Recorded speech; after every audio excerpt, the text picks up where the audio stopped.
What's going on guys, I hope you're all well. In today's video I'll be testing how well the Philips Hue HDMI Sync Box works with the PS5.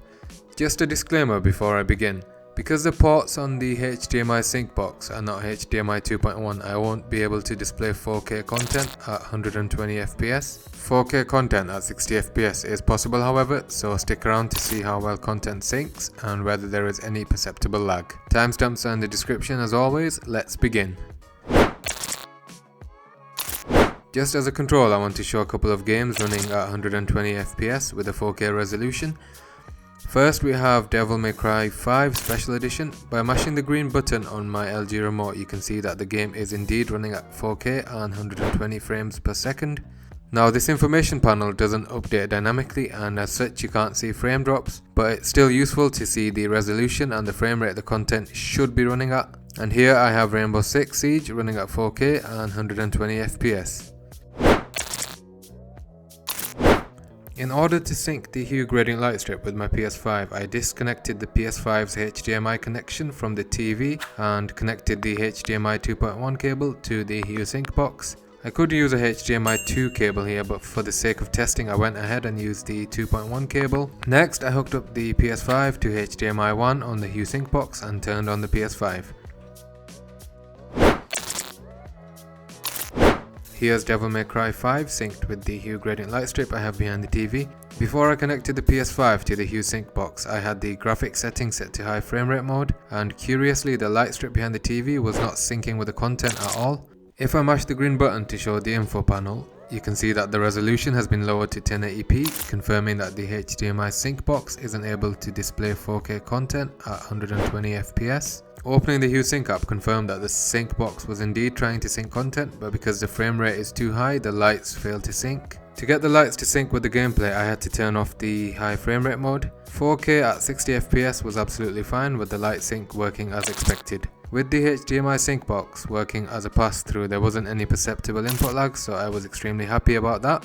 There's also an option to turn ray tracing on, which I did, and I had no issues with this scenario at 4K and 60 FPS. Next up we have Astro's Playroom, which is limited to 60 FPS, so having it connected to the Sync Box isn't detrimental to the gameplay experience. Again, as was the case with Devil May Cry, there wasn't any input lag.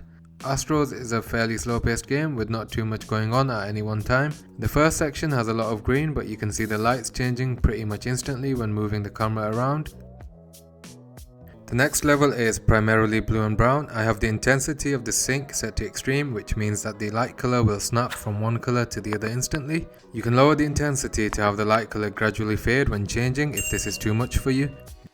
The final level I want to show features a lot of red and blue. To show the effectiveness of the sync, I stopped for a bit next to this rotating light. You can see in the video the right side of the light flashes red as the light reaches the top of the TV. Thoughts so far are that if you're not concerned about gaming at 120 FPS and you want your Hue lights to sync with the PS5, then you'll be satisfied with the experience. But if you want the most out of the PS5, I'd suggest waiting for the next version of the Hue Sync Box, which should remove the frame rate bottleneck introduced by the current version. Finally, we have Spider-Man Miles Morales. Rapidly swinging through the city is a perfect use case for showing off how well the lights adapt to changes on the screen. Again, the game is limited to 60 FPS, so you're not losing anything in terms of performance. As my experience with Devil May Cry 5 and Astro's Playroom was more than fine, I was expecting more of the same here. In this fighting portion, the gameplay was super responsive, and performance-wise, I felt like it was just as good as it is when the PS5 is directly connected to the TV. Nothing else to add really, apart from the fact that you shouldn't see any performance drop for the majority of the games that are currently out on the PS5, bar some titles like Devil May Cry 5 and a few first-person shooters. I don't play online, but if you're that way inclined and you want a bit of a competitive edge in games like Rainbow Six Siege and the newest Call of Duty, then it's probably best to forgo the Hue Sync Box connection and play without the light sync. I hope this video was helpful for those of you wondering how the Hue Sync Box works with the PS5. If it was, a like would be appreciated. If you think I've missed something in the video, please do leave a comment below. For more tech content like this, please consider subscribing. Thank you for watching, I'll see you soon.